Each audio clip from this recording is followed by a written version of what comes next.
중요한 겁니다. 승부를 결정짓는 중요한 타이밍 가운데 하나라 그러죠. 속도라고 하는 것이 그만큼 중요한 겁니다.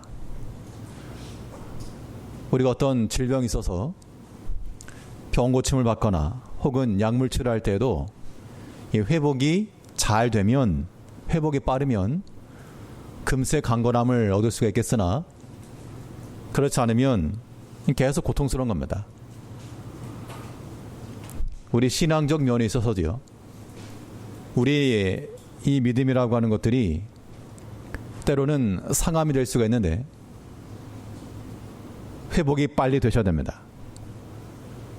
어떤 경우는 상처 난 채로 그대로 계신 분들도 없지 않지만, 그러면 자기 자신만 큰 고통을 당하니까 반드시 회복을 하시되 신속히 마치 경기용 자동차 타이어 교체하는 것 마냥 신속히 빼놓고 신속히 집어넣고 빠르게, 이런 신앙의 회복력이라고 하는 것, 이 개인의 신앙과 공동체 내에서의 신앙이죠. 이러한 신앙의 회복이라고 하는 것이 이루어지기 위해서 우리 가운데 있어야 될 일이 무엇인가? 본 말씀을 통해서 살펴보겠습니다. 우리 신앙의 회복이라고 하는 것은 첫째는 이 믿음의 결단을 통해서 이루어집니다. 이 믿음의 결단함이라고 하는 것이 우리 가운데 있을 때 그동안 나약하고 이루어지지 못했던 일들이 가능한 겁니다. 이 믿음의 결단이라고 하는 것은 이제 앞으로 이렇게 해야지 어떤 계획과 결정하는 것만 결단이라 말하지 않고요, 참된 결단이라고 하면 말씀 안에서 새롭게 시작하는 겁니다. 그러니까 우리가 믿음 안에 믿음의 결단을 내린다라고 하는 것은 하나님의 말씀 안에서 무엇인가를 새롭게 시작을 하고 또 시도하고, 이것이 우리 삶 가운데서 이루어지는 믿음의 결단이요, 이러한 결단함을 통해서 우리의 신앙이 회복이 되는 겁니다. 오늘 본문을 보게 되면 2장 1절 말씀에서 내가 다시는 너에게 근심 중에 나아가지 아니하기로 스스로 결심하였노니. 자, 이 말은 지금 고린도 교회 내에 많은 문제가 있었습니다. 교인들 간에 파벌이 있었고, 또 교회 내에 여러 가지 음란죄가 들어왔고, 세대 간에, 남녀 간에 갈등이 있었고, 아무튼 복잡했다는 겁니다. 그런 소식을 처음에 바울이 듣고 어떻게 했는가 하면, 바울의 성향상 이거 가만두면 안 된다, 내가 가서 고친다. 그래서 그 마음을 가지고 편지를 썼다는 겁니다. 그게 이제 근심케 하는 편지를 쓴 거죠. 근데 그 편지를 받은 후 그 성도들이 바울의 생각대로 그렇게 회개한 게 아니라 도리어 더 낙심하고 시험에 들고, 그런 이야기를 듣고 바울 또 마음에 괴로움이 있어서 그래서 또한 편지를 썼죠.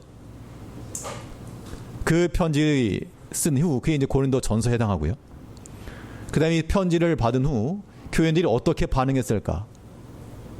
그게 이제 궁금해가지고 기다리고 있다가 디도로부터 소식을 잘 듣고, 교인들이 처음에는 염려했지만 이 바울의 서신을 받고 그들이 회개하고 돌이키고 또 우리에 대해서 좋게 생각하고 있습니다 라고 하는 보고를 들은 후 바울의 마음이 너무 편해가지고 너무 감사해서 그 기쁨의 마음으로 또 하나의 편지를 쓴 것이 바로 고린도후서입니다. 근심 중에 너에게 나가지 않기로 결단했다. 이 말은 분명히 가면 자기가 생각한 그런 신앙의 원칙을 따라 말할 수 있죠. 잘못된 것을 잘못되었다 말하고, 또 죄를 지었던 사람들을 엄벌하처하고, 그렇게 해서 교회를 세워나갈 것인데, 근데 바울은 자기 자신이 가지고 있던 그 방향성을 지금 초래한 겁니다. 이것 때문에 교인들로부터 비난도 들었죠. 온다고 했다고 안 온다.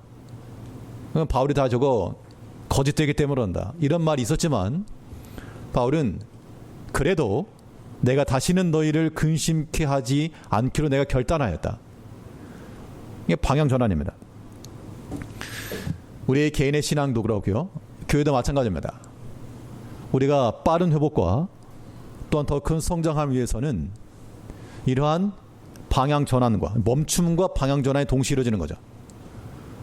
그렇게 해서 우리가 새롭게 나간다는 겁니다. 새로움. 새로움이라고 하는 걸 하다 보면 뭐가 있는가 하면 당연히 반대가 있죠. 우리가 개인적으로는 뭐 상관없겠지만 교회적으로요. 뭔가 좀 일을 새롭게 해볼까 그러면 시작도 하기 전에 여러 이야기를 나올 수가 있습니다. 그런데 우리가 한 가지 생각하실 것은 우리가 무엇인가를 행한다 할 때는 시도해보지 않았던 것들을 시도하는 것도 중요합니다. 왜 안 했던 거 하려고 그러느냐 그렇게만 생각하지 마시고 물론 교회가 안정적이 될 수 있지만 그러면 어떤 동력을 잃어버리니까요. 무슨 이상한 것 한다 그러면 안 되겠지만 우리 신앙에 있어서 유익한 것과 필요한 것이다 그러면 새 마음을 가지고 시작하고 새롭게 시도하고 이거 필요합니다. 그런 것에서부터 우리의 신앙이 회복이 될 수 있다는 겁니다. 지난주 금요일에도 기도는 올라갔습니다.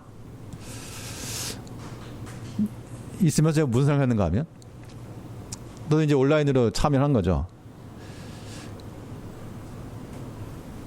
이거 다음에는 이 교인들도 같이 올까? 이런 생각을 했습니다. 그러니까 교회에서 찬양하는 사람 찬양하고 기도는 올라가서 고아지고 우리 예전에 했던 것처럼 산속에 들어가지고 캄캄한 밤에 거기서 같이 또 찬양하고 기도하는 거 어떨까? 뭐 가능하겠더라고 보니까. 또 이 이야기를 하면은 어떻게 반응 나오실까? 이런 것도 궁금하고요. 당연히 뭐 안 한다고 합니까? 뭐 계획도 없이 그렇게 합니까? 그런 분도 있겠지만 그냥 아이디어 한번 낸 거예요. 그러면 이게 한번 안 해봤으니까 해보는 것도 나쁘지 않겠다 생각되면 할 수 있는 것이고 무조건 반대만 하려고 그러면 뭐 쓸데없이 그런다. 가보니까요. 우리가 현장에 예배 드리는 거 중요하고 예배당 와서 예배 드려야 됩니다.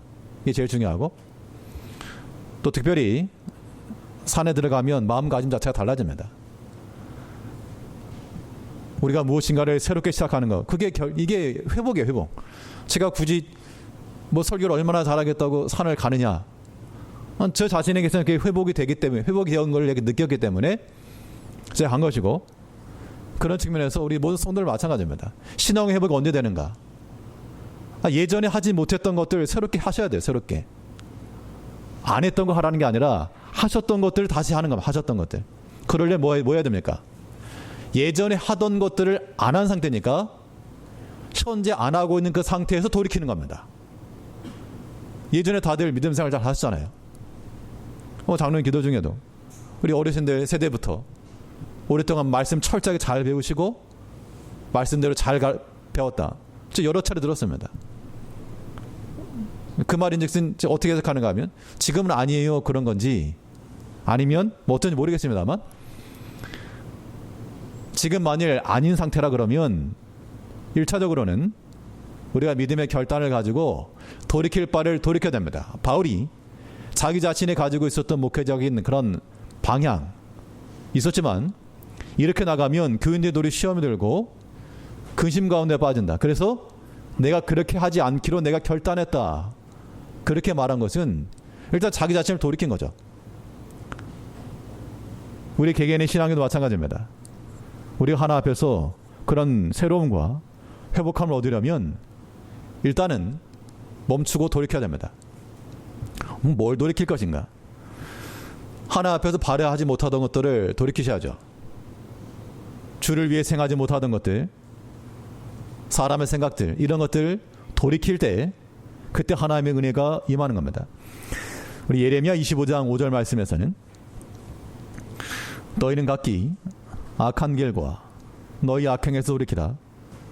그리하면 너희 열조에게 옛적에 주어 영원히 있게 한 그 땅에 거하리니. 그러니까 옛 열조들, 그 조상들에게 하나님께 약속하셨는데 그 후손들이 그 언약을 그대로 지키지 못하고 즉 악한 길, 악행 중에 거했다는 겁니다. 여기서 다시 은혜와 복을 받으려면 어떻게 할 것인가? 돌이켜라. 그 악한 길에서 돌이키고 너희 악행에 돌이켜라. 그 멈춤과 돌이킴이라고 하는 것이 이거 그냥 되는 거 아닙니다. 믿음 안에서 결단이 필요한 거예요. 그동안 내가 말씀 가운데 거하지 못했던 거, 이거 잘못되었다. 돌이켜야 되겠다.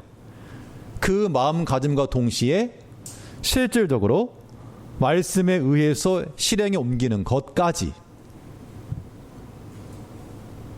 약을 먹으면요, 약 먹기 전에는 계속 아프죠. 이거 약 먹는다고 날까? 정말 머리 빙빙 돌고 아픈데, 근데 약 먹고 기다리면 조금씩 효과가 나타나는 겁니다. 우리 신앙의 결단이라고 하는 것은 그렇게 해야 된다 아는 데 있지 않습니다. 머리는 다 알죠. 그런데 실질적인 그러한 회복함이 일어나려면 시작한 게죠. 시작하는 거. 그래서 우리는 그 새로움의 시작을 위해서 먼저 돌이키시고, 육의 생각대로 행하던 거 돌이키시고, 게으름 이거 돌이키시고, 그냥 대충 하는 거 이거 돌이키시고, 이제 우리가 다시금 새 마음을 가지고 나가셔야 됩니다. 이 새로움의 시작이라고 하는 것은 어떤 세상에 속한 것이나 땅에 속한 것 아니라 우리 영혼에 유익한 것. 우리 신앙에 도움이 되고 영혼에 유익한 것이면 뭐 하시라? 실행하시라. 그동안 하지 못한 것이 있으면 다시금 시작하시라. 이게 필요한 겁니다. 돌이킴과 동시 새로움을 향해 나가는 것, 이게 중요한데, 이 바울이 처음 이 선교를 함에 있어서 자기 고향 아시아 쪽으로 가려고 했습니다. 그때 하나님께서 그 길을 막으시고 밤의 환상 중에 이 마게도냐 사람 하나가 손짓하면서 와서 우리를 좀 도와라. 그걸 하나님의 뜻으로 알고 그가 빌립보로 건너갔는데, 그게 이제 유럽에 복음이 전파된 시초가 되었죠. 자기 자신의 처음의 계획이 있었습니다. 처음의 계획은 고향에 가지고 복음 전한 거였죠. 그런데 하나님께서 그에게 방향을 지시하시니까 자기 생각 내려놓고 하나님께 지시하시는 길로 간 겁니다. 어떤 바울이 죄를 졌기 때문에 돌이킨 게 아니라 그 선한 목적과 뜻을 가지고 있었지만, 하나님께서 새로운 방향 지시하시니까 안 가봤던데, 생각지 않았던 곳으로 나갔는데 거기에 하나님의 뜻이 있었다는 얘기입니다. 우리의 새로움의 시작이라고 하는 것은, 믿음의 결단이라고 하는 것은 우리 영혼에 유익한 것이면 우리는 언제나 항상 스타트를 끊을 줄 알아야 됩니다.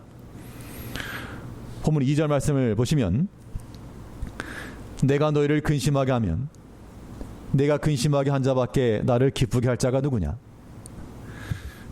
말이 어렵긴 하지만 이 바울은 고린도 성도로부터 근심을 받을 게 아니고 기쁨을 받기 위함인데, 그래서 가르치기도 하고 권계도 하는 것인데, 이 근심케 하는 그런 말씀을 전했다가 근심에 빠져버리게 되면 내가 기쁨을 어떻게 얻겠는가, 그 이야기입니다. 바울은 여기서 기쁨을 얻고자 하는 것인데, 이 기쁨이라고 하는 것이 좋아가지고 웃는 그런 기쁨이 아니라 신앙적인 즐거움이죠. 교인들이 바로 서고 하나님이 기뻐하신 뜻대로 만들어져가는 이러한 모습 가운데서 바울 자신도 기쁨을 얻고, 또 교회의 성도들도 그것을 기쁨을 삼고, 그 이전에 이미 교회 내에 여러 문제가 산적해 있었다는 겁니다. 처음부터 그렇게 가르치지 않았겠죠, 바울이. 처음엔 순수한 복음을 가르쳤겠으나 점점 시간이 지나면서 사람들이 모여가면서 없던 일들이 생기고, 악행이 생기고, 분쟁이 생기고, 근데 그런 것으로는 우리 신앙에 유익함이 없으므로 이 모든 잘못된 것들은 버리고 돌이키고, 우리는 우리 영혼에 유익한 것들을 위해서 항상 새롭게 시작을 해 나가야 됩니다. 바울이 그러면 새로운 마음을 가지고, 결단하는 마음을 가지고 나갔을 때 바울에게 좋은 일이 돌아왔는가? 도리어 바울에게는 비난에 한 가지 비난이 더 더해졌습니다. 교회가 4분의 1로 쪼개졌다 그랬죠. 바울파, 베드로파, 아볼로파, 그리스도파. 그러니까 바울은 4분의 3으로부터 지지를 못 받은 겁니다. 아무튼 바울을 공격한 사람이 많았다고요. 사도권으로 공격을 하였고, 또 연보 문제로 공격을 하였고, 바울이 고린도 교회를 세울 때 교회에 피해를 주지 않기 위해서, 교인들의 부담을 주지 않기 위해서 스스로 일을 하면서 일을 했는데, 사람들 말하기를 저 바울 저거 사례도 안 받고 저렇게 하는 걸 보니까 뭔가 좀 뒷주머니 챙기는 거 아닌가? 지금 고린도 교회에 연보를 해서 이 거액의 연보를 가지고 예루살렘 교회로 지금 돌아가려고 하는 그 과정에서 사람들이 그렇게 생각했다는 겁니다. 저 바울 저 뒷주머니 챙긴 거 아닌가? 그러면서 하는 말이, 바울이 고린도 교회 온다고 했는데 안 오니까 바울은 고린도 교회를 위해서 너희를 근심하지 않게 하기 위해서 가지 않겠다 그랬는데, 또 교인들은 뭐라 생각하냐면 저 바울 봐라 저거 온다고 했다가 안 온다, 온다고 했다고 안 온다. 뭐 이 말이 뭐 큰 의미가 있는가라고 생각이 드실지 모르지만, 목회자 입장에서 이 바울의 심정을 이해하는 것은 이겁니다. 이건 단지 뭐 온다 그랬다 안 온다 그랬다 그런 측면이 아니라 이건 신뢰의 문제인 거죠. 그러니까 어떤 일을 계획을 했다가 이렇게 하는 것이 도리어 유익함이 없겠다 싶어서 멈추는 경우도 있습니다. 그럴 때로 성도들로부터 왜 한다고 했다가 안 해요? 라는 말이 들려올 수 있거든요. 이 말이 똑같은 개념입니다. 바울 저 온다고 했다가 왜 안 와? 이 말이나 목사님 이렇게 하기로 했는데 왜 안 합니까? 라고 하는 말이나 같은 맥락인데, 그런 말을 듣게 되면 1번 기쁘다, 2번 슬프다. 슬프죠. 왜 슬프냐? 뭔가 지금 신뢰를 주지 못하고 있구나. 물론 본 마음은 여러 전체를 생각하고 또 다른 면을 생각해서 그렇게 계획을 세웠다가 멈추기도 하고 하지 않겠다고 했다가 하기도 한다고 말하지만, 듣는 입장에서는 다는 아닐지라도 교인들 가운데 그런 것을 가지고 또한 문제를 삼고 또 그렇게 말하는 분들이 계시다는 겁니다. 바울이 그것도 몰랐을까? 알았죠. 이미 교회로부터, 교인 성도들로부터 근심을 받고 있는데 마음이 얼마나 아프고 슬펐으면 심한 눈물과 통곡으로 거기에 덧붙여가지고 혹을 하나 더 댄 겁니다.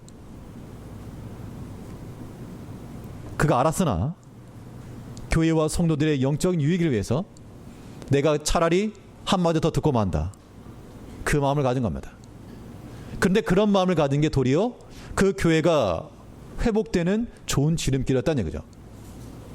근데 만약 그렇지 않고 바울이 나 안 좋은 소리 듣고 내가 못 산다, 오해받고는 못 산다, 내가 말로 풀어야 되겠다, 누가 그런 소리 했느냐, 그렇게 만약 나갔다 그러면 아마 교회가 더 어지러워졌을 겁니다.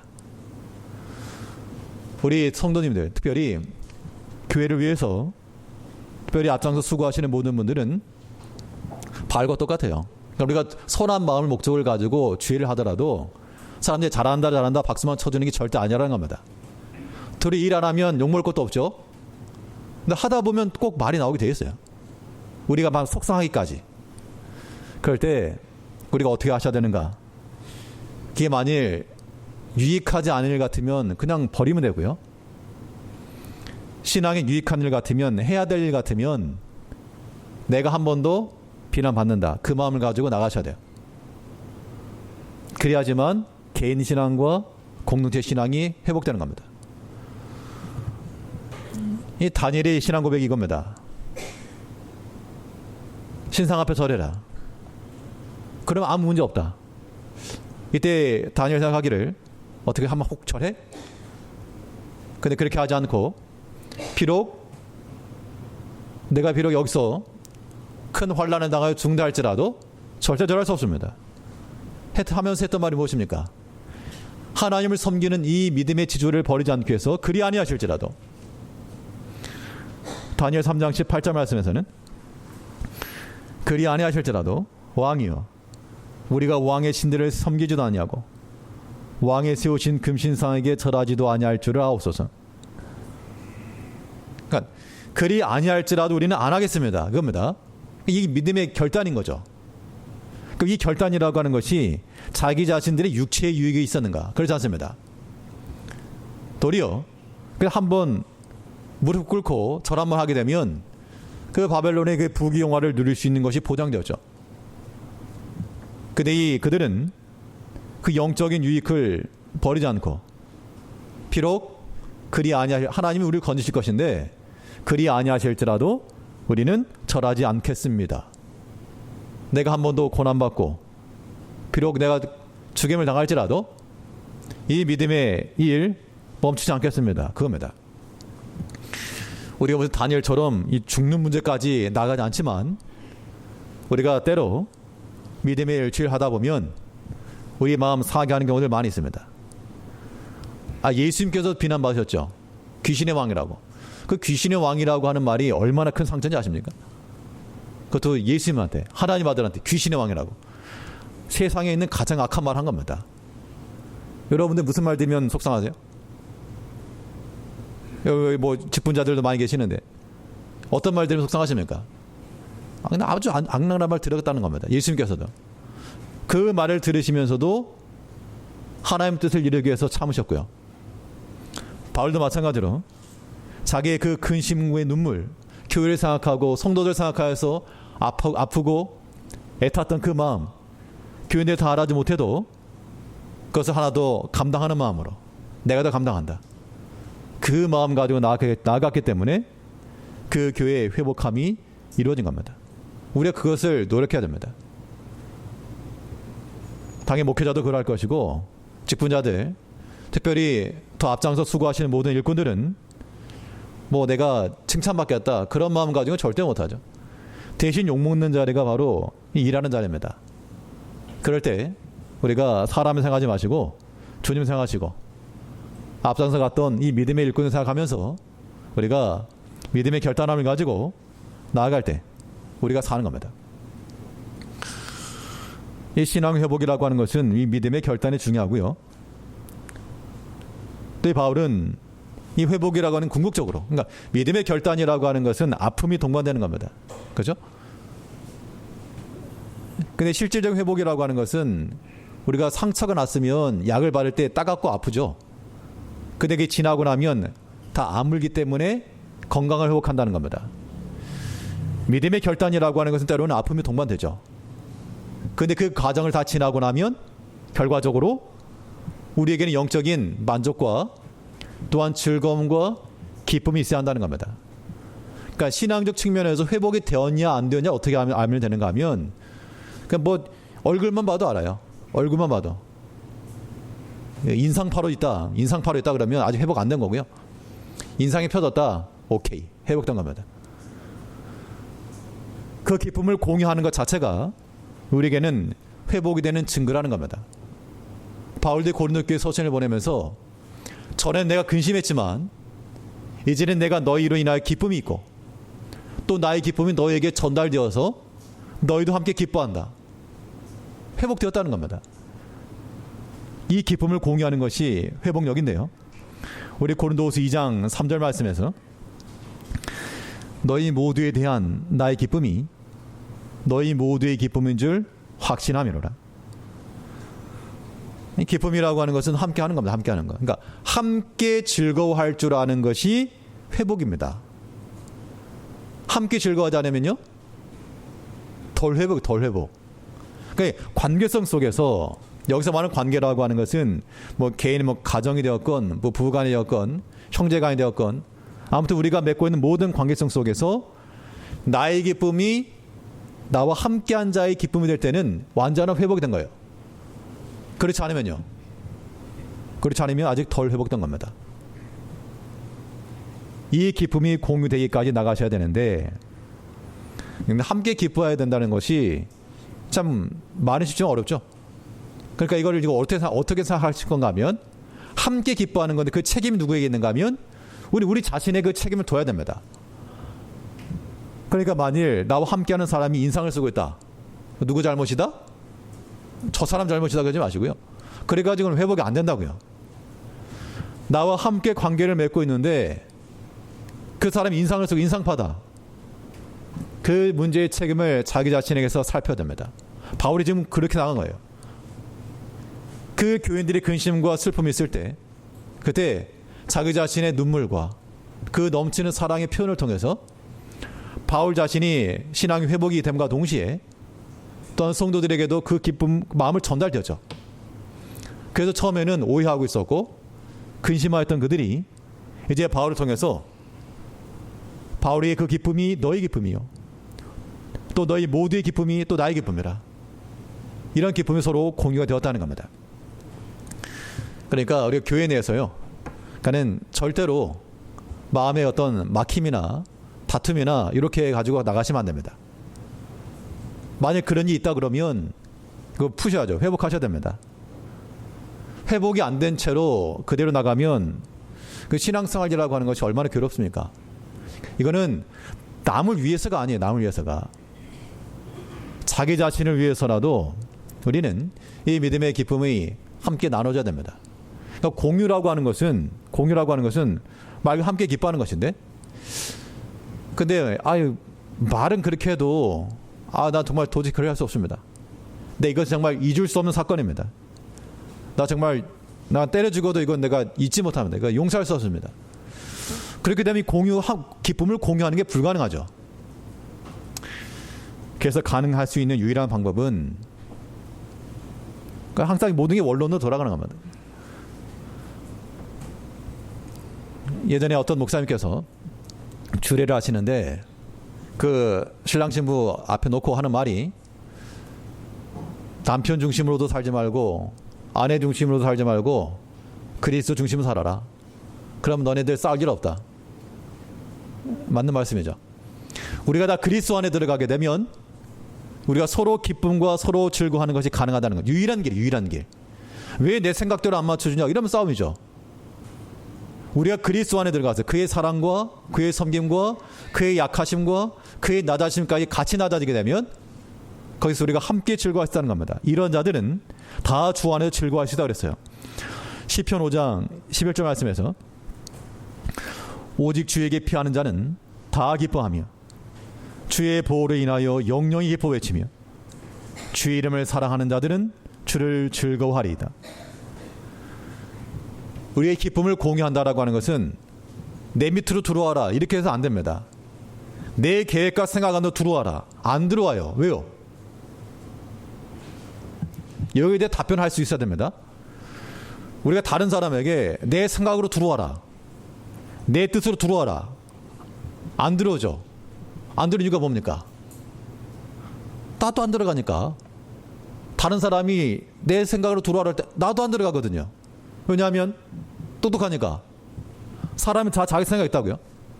다 자기 생각과 자기 신앙과 그 경험에서 타당하다고 생각하기 때문에 내 뜻으로 들어오너라, 네가 들어오너라, 이런 거죠. 그렇기 때문에 우리가 이 하나됨과 회복을 위해서는 내 밑으로 돌아오라 말하지도 말고 기대도 하지 마시고 우리가 먼저 주께로 피하여 들어가는 겁니다. 오직 주에게 피하는 자는 다 기뻐하며. 바울은 고린도 교회와의 그런 관계성 속에서 그의 마음이 심히 아팠지만 자기 자신이 먼저 그리스도께 피하여 들어갔습니다. 그리고 그 성도들로 하여금 너희 이리 들어오라. 그러니까 바울 자신의 그런 목회 방침 그 안에서 다 따르라 그렇게 말한 게 아니었고, 너희도 다 그리스도 안으로 들어와라, 회개하고 주의 말씀을 살피라, 그런 얘기죠. 그렇게 하고 나니까 그리스도의 사랑 안에서 일치점을 찾았다는 겁니다. 주님께서 헌신하시고 희생하신 것 같은 그 지점에 도달하였고 그리스도의 낮아지신 그 낮아지심에 이르게 된 겁니다. 그렇게 하기 때문에 우리가 서로 낮아졌지만 서로 즐거워하는 것이죠. 교회도 마찬가지입니다. 우리 다 성도 간에 사랑함이 있고 또 교제가 있지만 다 내 밑으로 들어와라 그런 생각하지 마시고요. 먼저 주께로 피하여 들어가십시오. 주께로 피하여 들어가면 거기에 사는 길이 있다. 거기서 좀 즐거워할 수 있다. 성경 약속하는 말이기 때문에 우리가 이 기쁨을 공유할 수 있도록. 기쁨이라고 하는 것은 어떻게 한다고요? 함께 하는 거, 함께 하는 거. 그러면 전달이 돼야 되면 전달. 그러니까 논리상으로 보게 되면 함께 기뻐하는 것이면 나하고 너 함께 기뻐하는 것이면 순서상으로 누가 먼저 기뻐해야 될까? 선배와 후배 사이에는 항상 있는 말들입니다. 선배는 뭐라 그러죠? 아주 후배들이 와가지고 먼저 선배님이 인사하면서 그러면 내가 밥도 사주고 내가 경험도 가르쳐주고 이럴 텐데 저 후배 것들이 안 온다고 그렇게 말하죠. 후배들은 뭐라 말합니까? 선배들이 와가지고 먼저 이렇게 끌어주고 가르쳐주고 그래야지 우리가 어려운데 어떻게 먼저 다가가냐고 그렇게 말하죠. 후배 때는 그런 말을 들었고 선배 때도 그런 말 하는 겁니다. 이건 학교에서 그랬다는 얘기고 교회 내에서는 그럴 리가 없겠습니다만 혹시라도 그런 생각을 가질 수 있죠. 우리 윗세대들은 저 젊은 것들이 아주 좀 물어보기도 하고 잘 배워야지 안 그런다고. 또 젊은 세대들은요. 좀 어른들이 좀 가르쳐주고 이끌어주고 그래야지 그럼 어떡하냐고. 그렇게 해가지고는 회복이 될 수 없죠. 그런 생각들 자체가 잘못된 겁니다. 그러면 이 기쁨의 공유라고 하는 것은 누가 먼저 하는 겁니까? 이거 무슨 좋은 소리 하는 그런 설교를 하려는 게 아니고요. 우리의 실질적인 우리의 삶에서 필요하기 때문에 드리는 말씀이죠. 서로 기뻐하려면 누가 먼저 기뻐해야 되는 거죠? 답변들 안 하시지만 아실 겁니다. 네가 먼저 기뻐해라 그래가지고는요 계속 싸우는 겁니다. 싸우는 거예요. 경험해 보니까 내가 잘못하지 않았어요. 분명히 내 기준으로는 저 사람이 잘못했습니다. 그럼에도 불구하고 내가 먼저 화친의 손을 내밀지 않으면 그 관계라고 하는 것은 계속 금이 가 있습니다. 결과적으로 누가 먼저 기뻐할 것인가? 이 기쁨의 공유를 위해서는 자기 자신이 먼저 기뻐야 됩니다. 이게 그리스도께서 우리를 사랑하신 방법이었습니다. 우리가 죄를 다 회개한 다음에 우리가 오신 게 아니고 죄인된 우리에게 그리스도께서 먼저 다가오셨죠. 우리가 잘못이죠. 예수님께 뭔 잘못입니까? 근데 예수님께서 먼저 죄인된 걸 아심에도 불구하고 먼저 우리에게 손을 내미셨죠. 바울은 고린도 교회 성도들을 대하면서 그들이 행했던 악행들 그걸 보면서 그들이 비록 먼저 잘못했지만 바울은 자기 자신에게서부터 기쁨을 내기로 지금 결정한 겁니다. 본문 3절 말씀을 보게 되면요. 내가 이같이 쓴 것은 내가 갈 때 마땅히 나를 기쁘게 할 자로부터 도리어 근심을 얻을까 염려하며. 그러니까 고린도 교회 가지고 성도들로부터 기쁨을 받아야 되는데 도리어 근심케 할까 봐 내가 너에게 근심 중에 나아가지 않기로 결정하였다. 또 너희로부터 기쁨을 얻기 위해서 내가 또한 너를 향한 기뻐하는 마음을 갖는다. 이거는 속이 없어서가 아니라 바울 자신이 이미 치유함을 받은 겁니다. 기쁘지도 않은데 기뻐하라고 하는 척 할 수가 없죠. 우리가 먼저 기뻐한다는 것은 우리 자신이 먼저 치유함을 받는 겁니다. 그래서 기쁨이 나오는 거예요. 기쁨이라고 하는 게 억지로 시킨다고 됩니까 이게? 바울은 말하기를 내가 마음속에 많은 눌림이 있었고 아픔도 있었고 근심도 있었지만 많은 눈물로 너에게 썼다 그랬죠. 이 많은 눈물 속에서 이미 다 끝난 겁니다. 교회 일을 생각하니까 내가 너무 슬퍼요. 너무 괴롭고 때로는 나를 향해서 오해하고 비난하는 사람들이 때로는 분노도 일어났겠죠. 근데 바울은 그 마음의 눌림과 아픔 속에서 많은 눈물로 너에게 썼다. 그 눈물과 동시에 바울은 마음 하나 앞에서 회복함을 얻은 겁니다. 그래서 바울에게서부터 그 기쁨이 넘치는 사랑이 나왔다 그런 얘기죠. 우리 성도들 마찬가지입니다. 우리 성도님께서 기뻐하시려면요, 우리 마음의 심령에서부터 이 평안이 먼저 찾아와야 됩니다.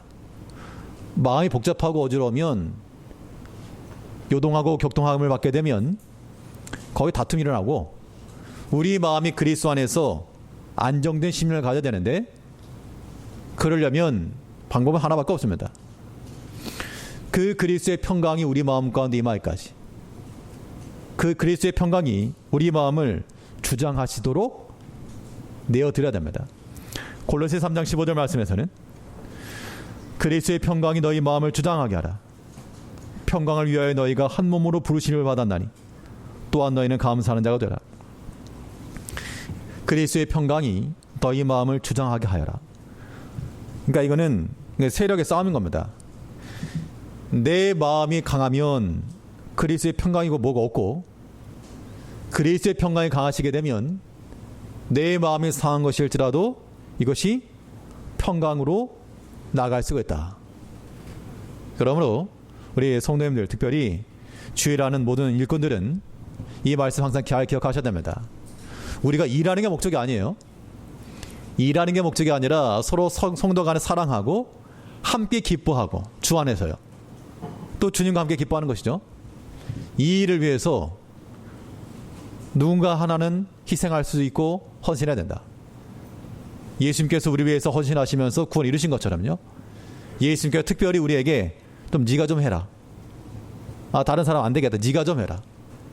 주님께서 우리에게 하시는 부탁이요 저한 간절한 청원인 줄 알고 우리의 마음을 먼저 그 주의 평강으로 평안케 하시고 말씀 안에서 새롭게 시작하며 이 믿음의 결단함을 가지고 우리 개인의 신앙이 회복되어 가며 또 하나님의 교회가 또 건전한 방향으로 유익한 방향으로 함께 서나갈 수 있는 그런 믿음의 공동체 되기를 힘써야 되겠습니다.